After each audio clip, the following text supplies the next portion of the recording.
Welcome, dear readers. You are listening to Time to Read, a Winnipeg Public Library podcast book club. We are recording from various locations around Winnipeg. We would like to acknowledge that we are in Treaty 1 territory, the traditional lands of the Anishinaabe, Cree, and Dakota, as well as the birthplace of the Métis Nation and the heart of the Métis homeland. In this episode, we will discuss 4 books nominated for this year's Manitoba Young Readers' Choice Awards. I'm Dennis, and I normally work at the Idea Mill at Millennium Library. Across the screen from me is... Hi, I'm Erica Ball. I'm normally the branch head at Fort Garry Library. And across the screen from me is...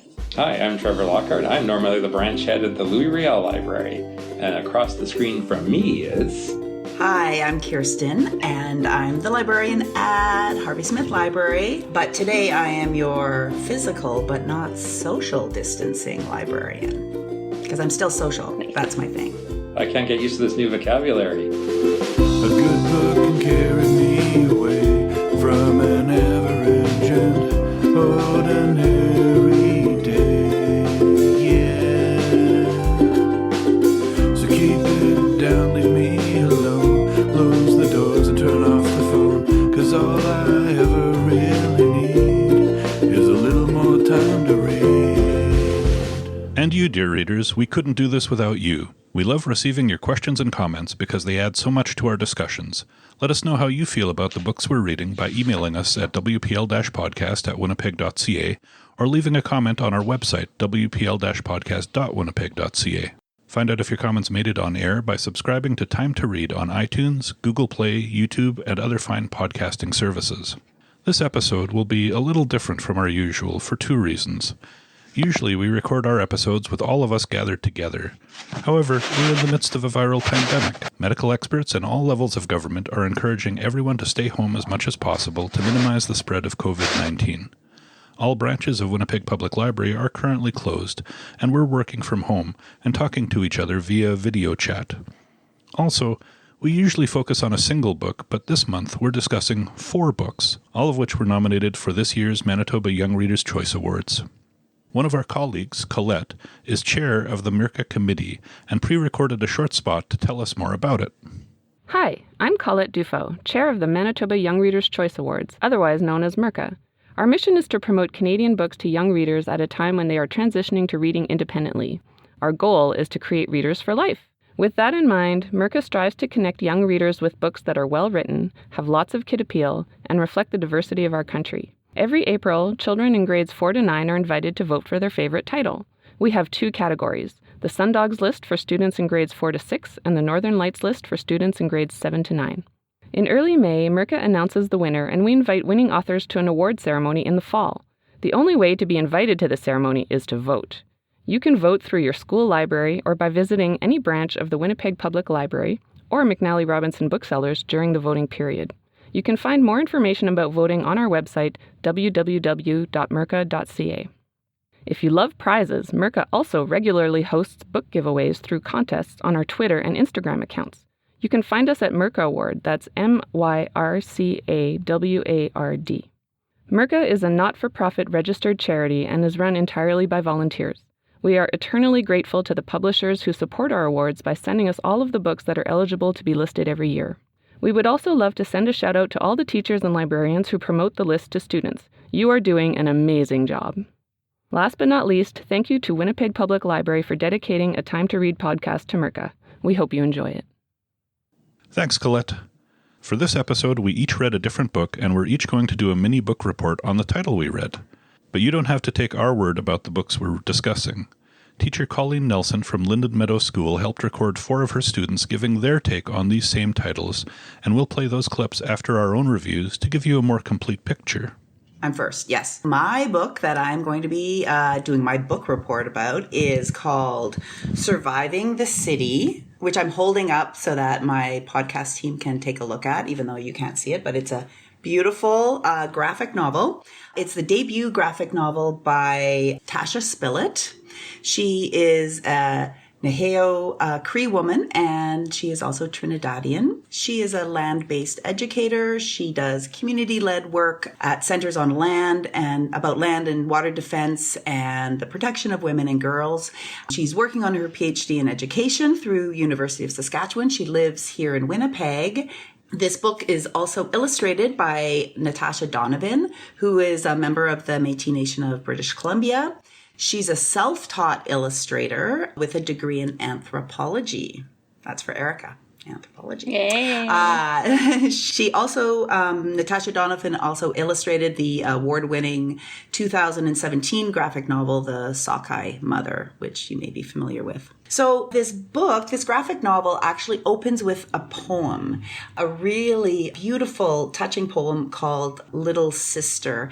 And it almost actually reads like a song. And Tasha Spillett has explained that she wrote this while she was teaching grade 7. And as she was teaching these kids, she realized that many of her students had already experienced racialized and sexualized violence. And so this poem was written for them. And so it's a really powerful way to open the story.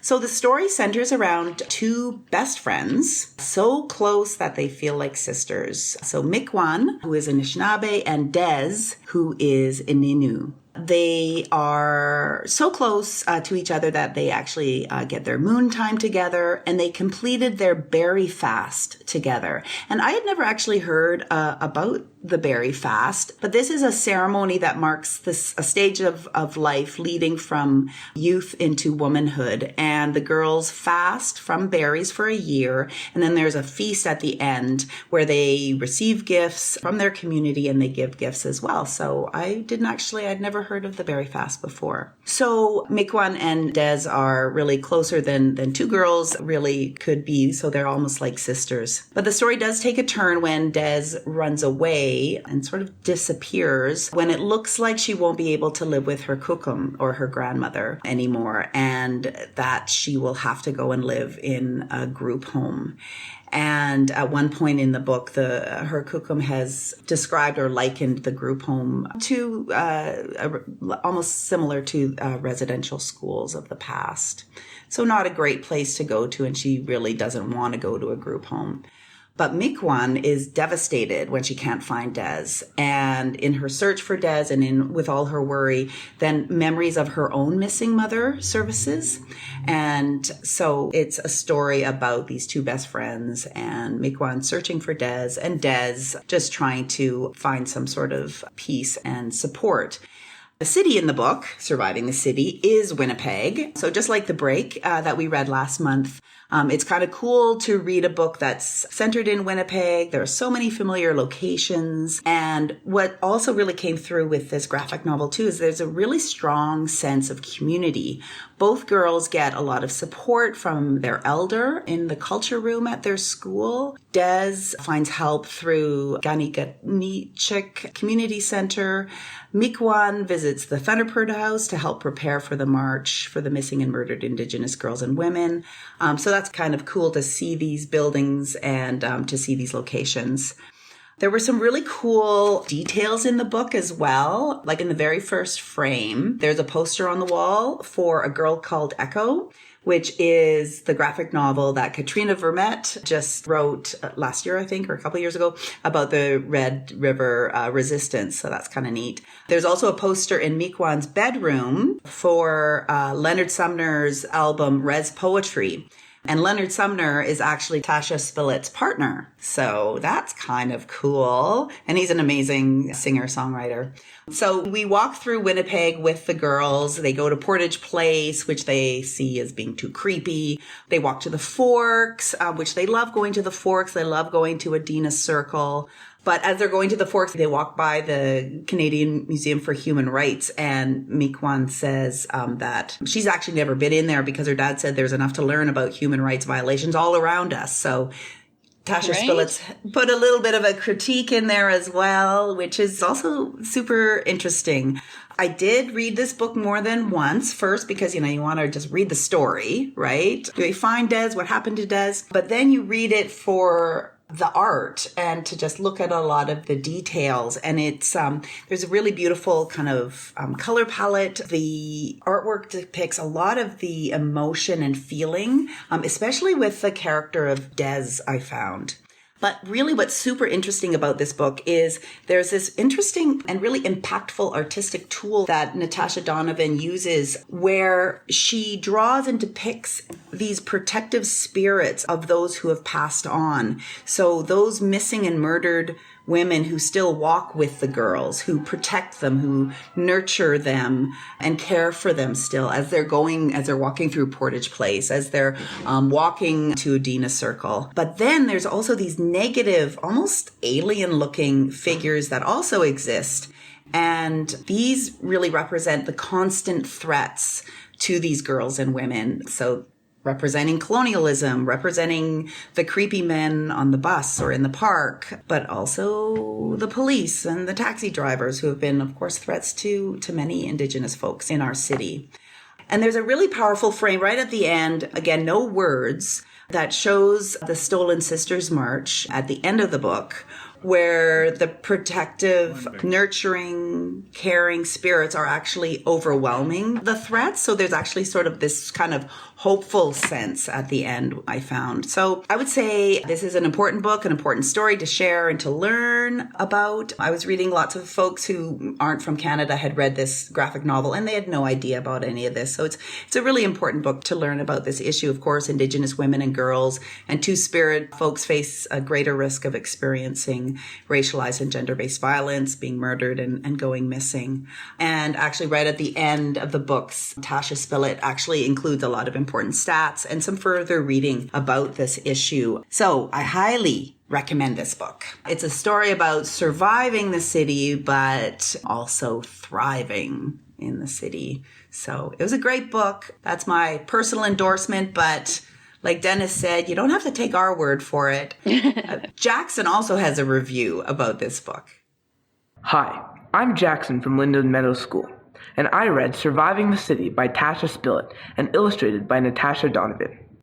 This book is about Miigwech and Des, two best friends who have to figure out how to deal with Des' sick grandma as the threat of a group home looms.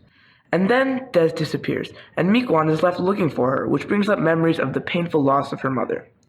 I like the book because it's about two Indigenous girls who live in Winnipeg. It shines a light on all the missing and murdered Indigenous women and the crisis that is facing any communities. My favorite character was Des because she's a strong character who wants to do the right thing. She's trying to connect with her culture and is worried about her grandma. You should read this book if you enjoy graphic novels and books about important subjects.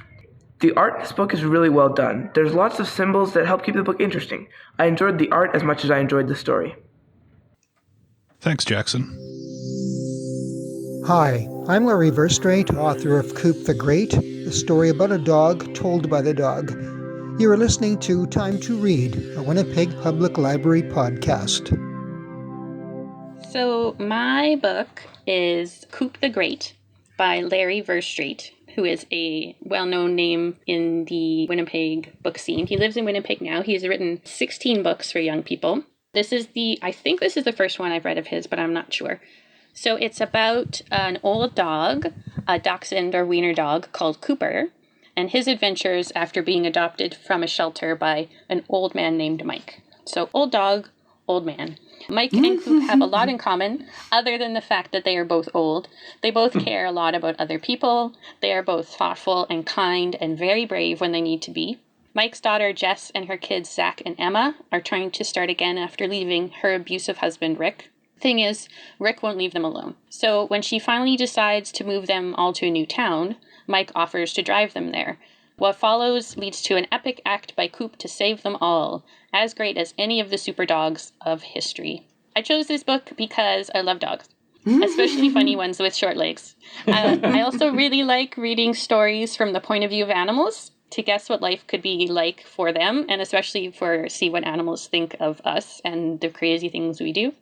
It also reminded me a lot of the books that I really loved as a kid, such as other books that are from the point of view of dogs or wolves, like Call of the Wild or White Fang by Jack London, or Julie's Wolf Pack by Jean Craighead George, which was a follow-up to Julie of the Wolves. But I don't think you need to be an animal or dog lover to read this book, because it's really about trying your best when things are hard and surprising yourself with what you are capable of. So that was Coop the Great by Larry Verstraete, and I also always like it when the title and author rhyme. So, there you go.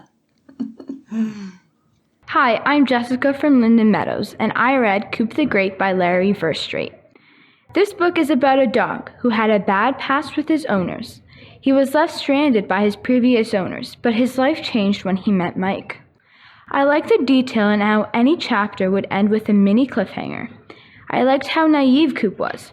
Even though I understood his problem, Coop didn't always know what was going on, and it gave good tension to the book. I just wanted everything to turn out right for him. My favorite character was Mike because he cared for others more than he cared for himself. You should read this book if you like hopeful and descriptive books. The book is uplifting and teaches people that even though if you had a bad past, you can always start over. Thanks, Jessica. Hi, I'm Shari Green, author of Missing Mike. You're listening to Time to Read, a Winnipeg Public Library podcast. Well, sure. I guess I'll go next. This is going to be a bit confusing because my book is called Missing Mike by Shari Green. And in this book, Mike is the dog. It's not the man. There's no man, Mike, in here. It's a dog. And he's named Mike because he's named after Mike Wazowski from Monsters Incorporated. Because poor old Mike is one-eyed, just like Mike in the movie, in the Pixar film, I guess it was. And the whole idea with this story by Shari Green is that Mike belongs to a family, particularly a 11-year-old girl called Kara. Their family have to suddenly evacuate their home because of forest fires. Shari Green, the author, lives on Vancouver Island, and although the town is a fictionalized place called Pine Grove, I imagine it somewhere either on Vancouver Island or somewhere in British Columbia. And wouldn't you know, they only have about 10 minutes to pack up. And in those 10 minutes, Mike gets scared and runs off. And they can't wait for him to come back before they have to pile into their car and drive to safety. And so the entire book is Kara trying to figure out a way to get back to Pine Grove or to connect maybe online with different organizations to try to see if Mike's okay.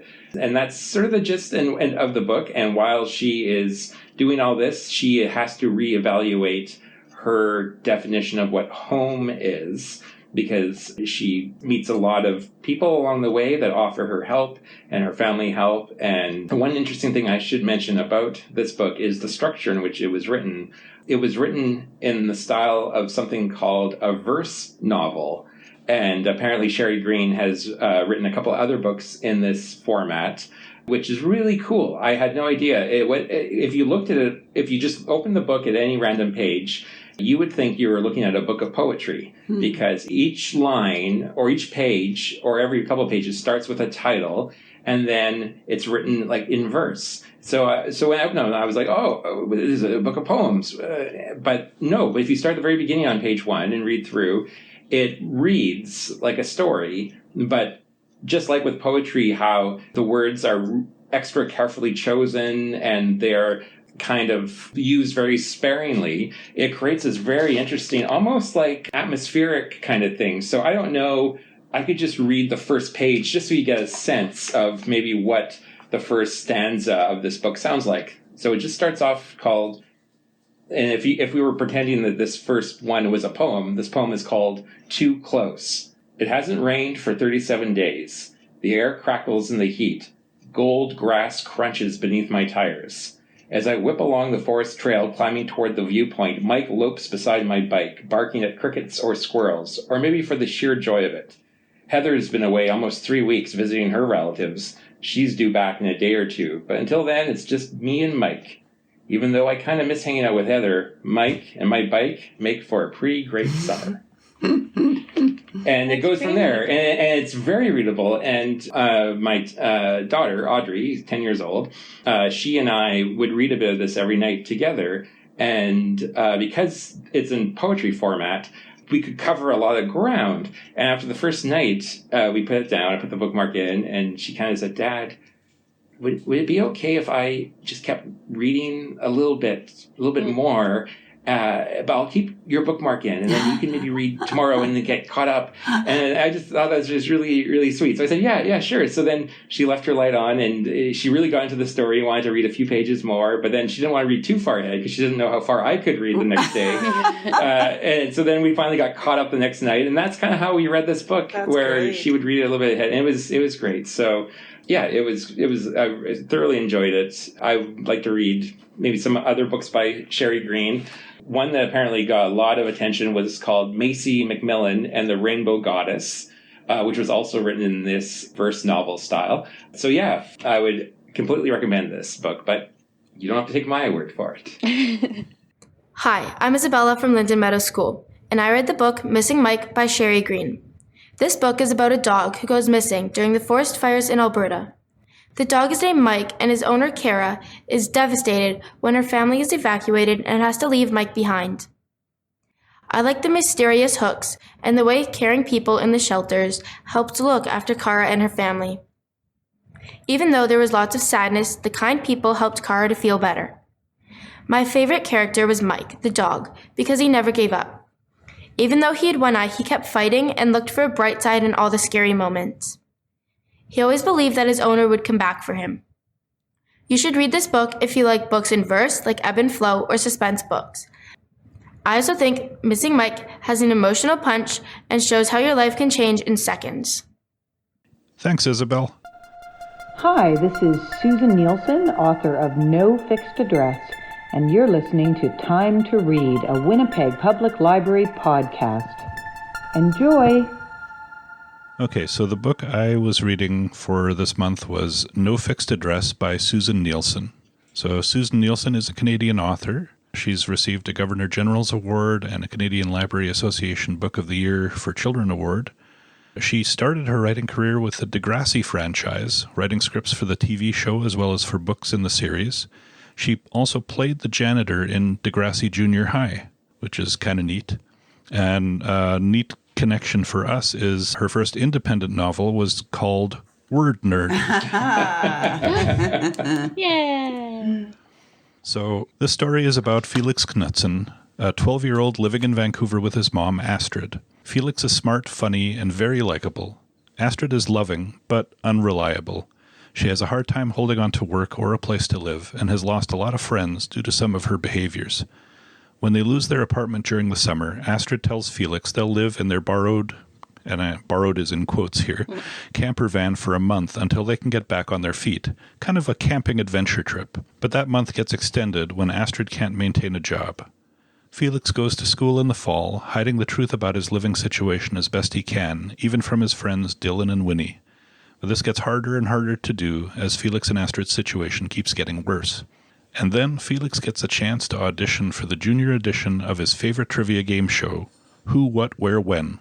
Suddenly, Felix sees a solution to all of their problems. The prize money from the show would be enough to get a place to live. But as things play out, things don't go quite the way Felix hoped. That summary is based in part on the blurb from the publisher and from the author's website. So I found this story very gripping.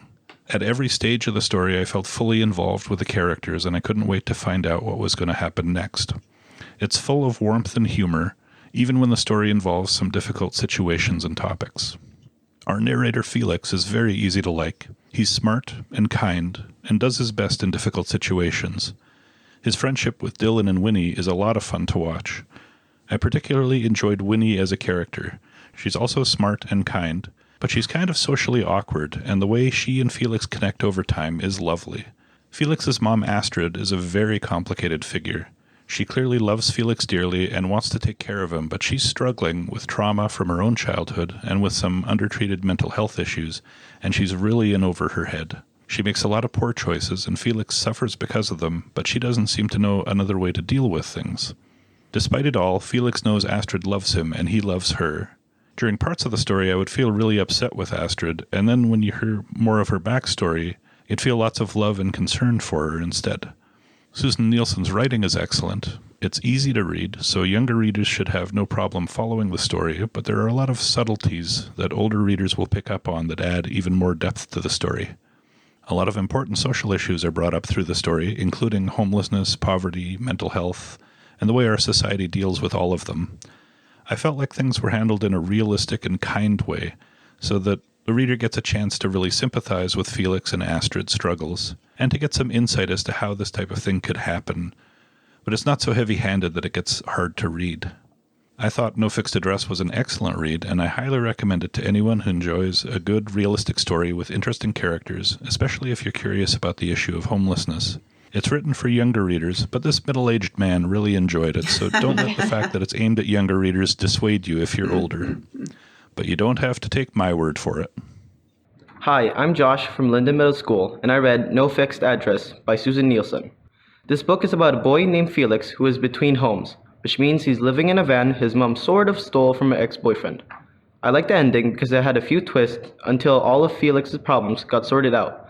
There was also a lot of humor and semi-inappropriate parts that made the book really entertaining.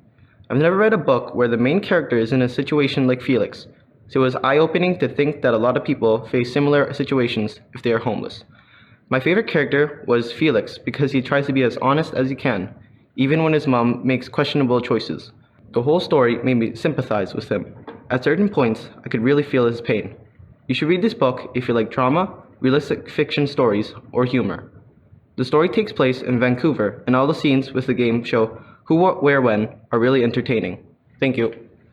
Thanks, Josh. Trevor, when you were talking about your book, it made me think of the Fort McMurray fires. Like, was that, I wonder if that was like an influence or a... Did you? That's a great question. If I had done a little bit more research on the author, I might have something interesting to say about that. But it's just interesting. Like, these books are all very sort of a lot of them deal with really timely issues, right? So that we could relate to. You know, the what we all heard about the Fort McMurray fires, the missing and murdered Indigenous women, homelessness, domestic dogs with abuse. short. Yeah. I was going to say dogs with short legs. Yeah, all the hot button issues of the day. Well, it's interesting. I didn't think about Fort McMurray when reading the book. To me, it felt more like, how those wildfires like around Kelowna seem to happen every summer. It felt more like a situation like that. But it could easily have been any city under siege from nature. Yeah. And it sounds like also like a lot of like these books are all really great for empathy building, Yeah. Yeah. One of the things I really noticed in No Fixed Address was a lot of the characters in the story, they were extremely diverse. Like there's a Syrian couple who owns a grocery store that were refugees from that crisis. The Felix's dad, who isn't in the story very much, but he was actually just a friend of Astrid's, and it was like a sperm donor situation. So they haven't really been in contact that much through their life. There's a lot of characters of different backgrounds and things that are just part of the story, and it's not brought up as anything exceptional. It's just, this is life. These are all these different characters that make up the tapestry of our daily life. And characterization was really, really good. Yeah, it's really amazing. Like, I kind of feel in a way that it's too bad that these are kind of categorized as young people books, because I feel like they're just as awesome for you to read as any book. When I kept thinking of Lily and the Octopus when I was reading, which is a book. I think she's also about a dachshund. I was just going to say, I'm envisioning, a dachshund. Yeah. So, and then that's a very popular book club book, but I kind of feel like you'd be fighting an uphill battle trying to get an adult book club to read kids' book, even though very similar in lots of ways. Just the intended audience is slightly different. So. Yeah, that's a good point. But I would read any of the books you guys are talking about. So yeah. I also I was going to, if you'll allow me, make a honorable mention to another book that was on the MYRCA list by Christopher Paul Curtis, The Journey of Little Charlie. I didn't realize it was on the list. I didn't look at the list that closely, I guess, when I picked Missing Mike. And no offense to Missing Mike, I really enjoyed it. But Christopher Paul Curtis, I don't know if you guys have ever read him. He is fantastic. He's sort of like Colson Whitehead, but for preteens. So he's written this amazing book called Elijah of Buxton a few years ago about Buxton, Ontario was a town just over the border in southern Ontario, and it was made up of people who had escaped through the Underground Railroad to Canada. And Elijah, he's the first freeborn person in Buxton. So his parents and everyone else older were escaped slaves, but he's the first, and it's all written in his voice and how he talks, and you just fall in love with this kid, and he has all these adventures. And so Christopher Paul Curtis has written 2 more books. I wouldn't call them sequels, but they take place in that same universe. And so The Journey of Little Charlie is the 3rd book in this. Buxton is mentioned and a couple of characters appear, but it wouldn't be a direct sequel. So I actually read that one. Not that I'm going for extra points or anything, but I actually read 2 MYRCA books. And it was fantastic. I just loved it. I was going to read it anyway once I heard that he had a new book out. So yeah, Journey of Little Charlie by Christopher Paul Curtis. Well, and I just wanted to just mention one of our listeners on Instagram, Beyond the Pages, talked about their favorite book of all the MYRCA selections this year was Sanctuary by Karen Licks. And the book covers a lot of Beyond the Pages' favorite themes of science fiction, but with new and modern twists. And the main character is both relatable and believable. And Beyond the Pages also said that she's read about half of the nominees, but that Sanctuary was her favorite by far. So there's another plug for another book by another listener. And so I guess it's a little late to say at this point that we normally switch to our segment, Can You Tell Me a Book You Would Also Like? Yeah.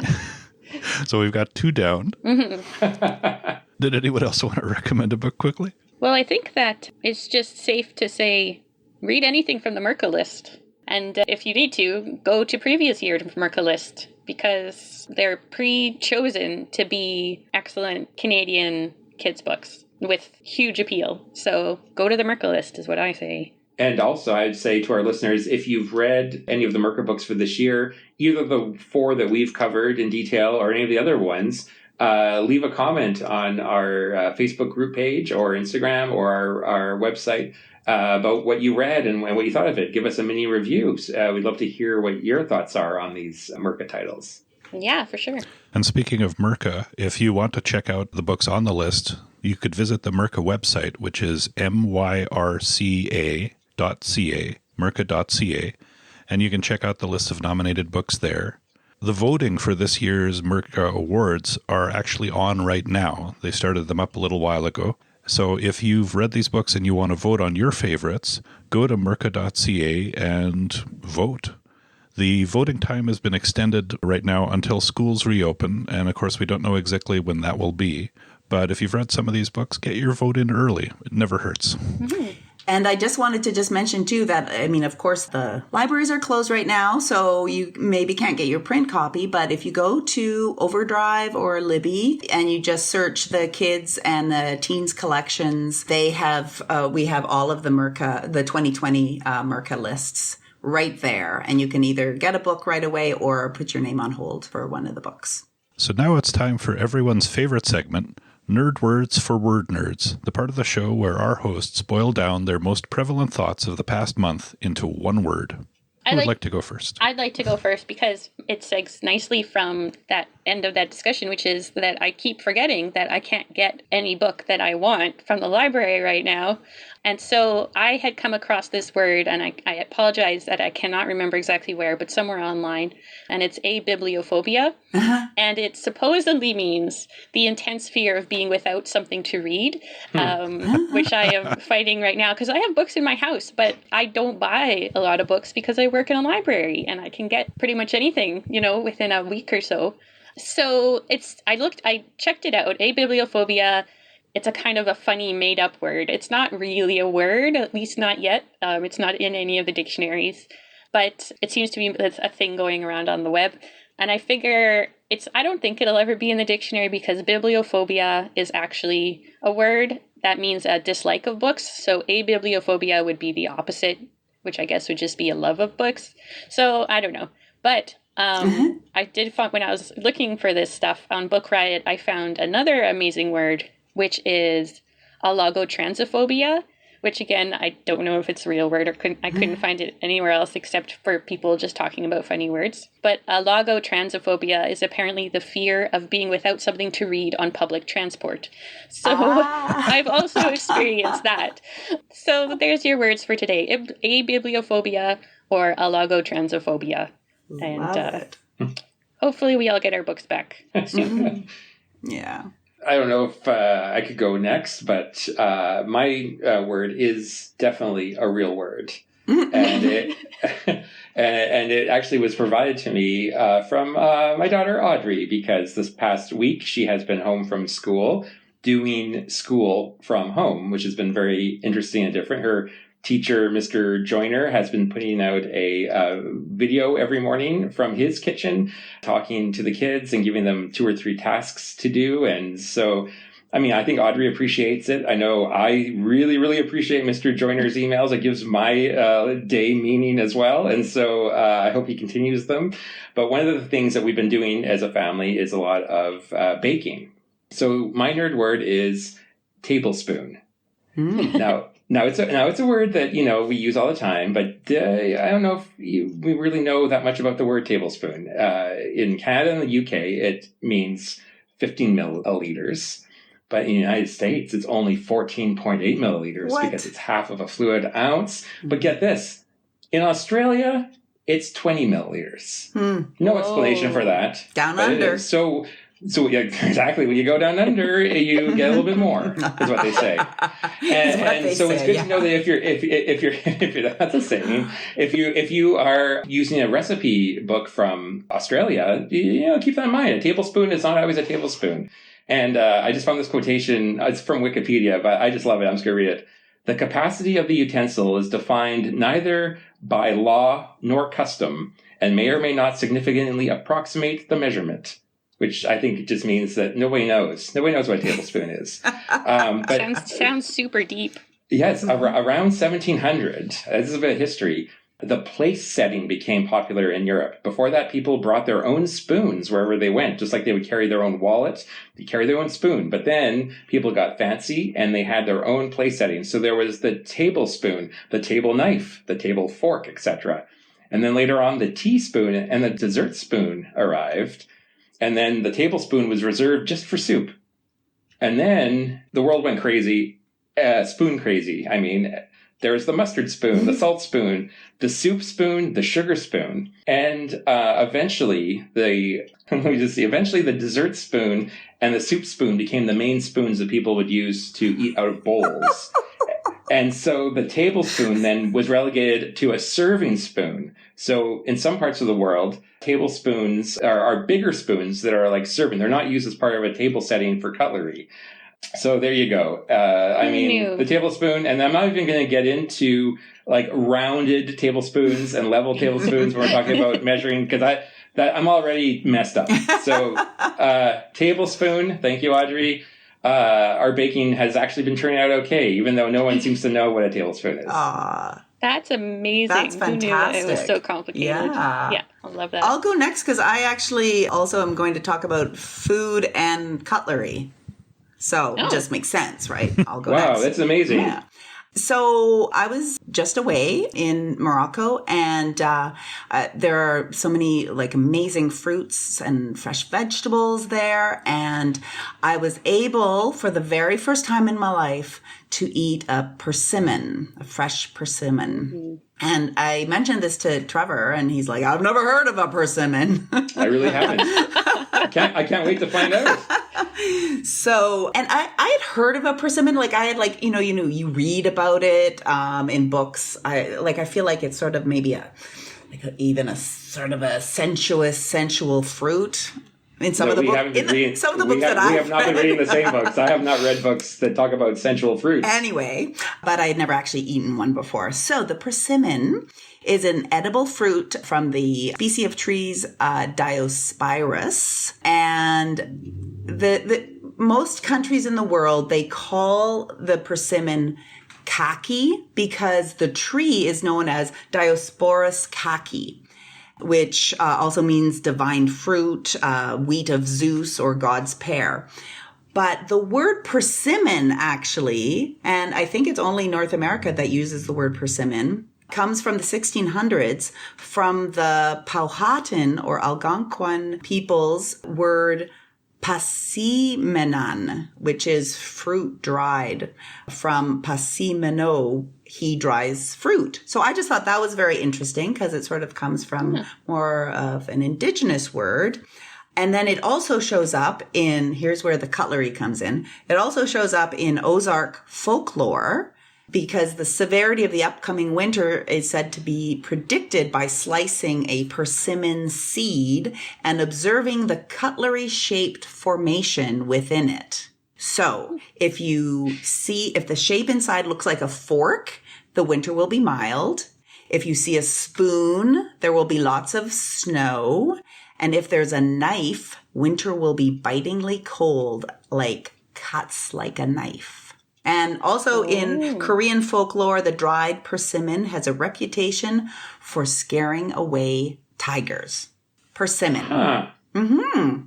That's a powerful That's good fruit. because I've been really worried about tigers in the area lately, so that would be something to keep in mind. So my nerd word for this month is normal.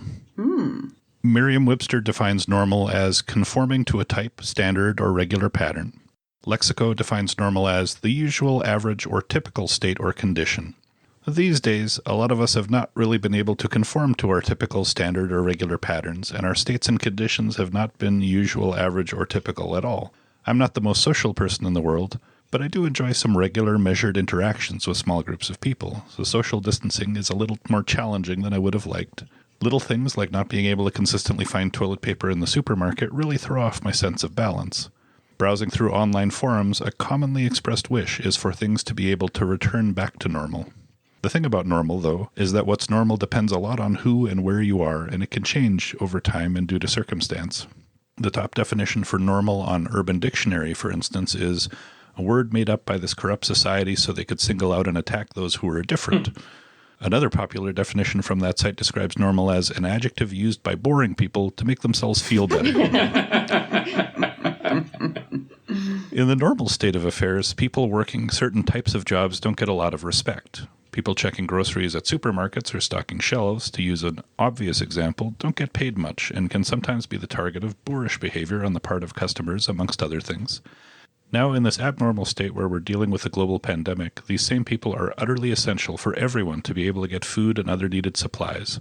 We can function reasonably well with wealthy CEOs and corporate executives working from home. We can get by while millionaire athletes stop playing sports, but we can't function at all without people on the ground doing so-called menial jobs and putting themselves in harm's way and doing what needs to be done so we can still get rice and beans. So in the current situation, we're confronted with the fact that a lot of people we depend on most for our day-to-day normality are often not paid or treated very well. So while I, too, am looking forward to returning to normal, I'm hoping that the normal we return to isn't exactly the same as the one we've left behind. Wow. Hear, hear. Love it. Yes, absolutely. Yeah. And that is my high horse topic for the day. Love it. Yeah. I give it 4 tablespoons. Australian tablespoons? You know it. So unfortunately, that's all the time we have for this month. Thank you so much, dear readers, for joining us for our 27th episode. We want to extend extra thanks to Colleen Nelson and her students, Isabel, Jackson, Jessica, and Josh from Linden Meadows School, and to Colette Dufault from the Manitoba Young Readers' Choice Awards Committee for their contributions to this episode. Don't forget to check out MYRCA's website at myrca.ca and to vote for your favorites. We'd previously planned to read Animal Vegetable Miracle by Barbara Kingsolver for April, but since all of our physical branches are closed, we've decided to switch to reading books that you can easily find online. So for April, we'll be reading The Hound of the Baskervilles by Sir Arthur Conan Doyle. It's always available on Overdrive, so fire up your e-readers or web browsers and we can discuss Sherlock Holmes next month. Get in on the conversation by finding us on Facebook or emailing us at wpl-podcast@winnipeg.ca. Have a book you'd love to hear us discuss? Let us know. We'd love it if you hit subscribe in iTunes or your favorite podcast service, and we'd love it even more if you gave us a rate and review. You could also tell your book-loving friends about us. And until next time, make sure you find Time to read.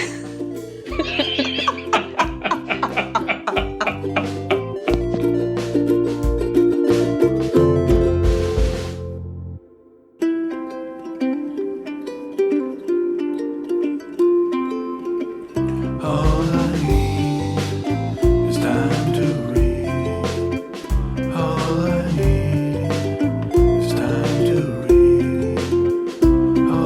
need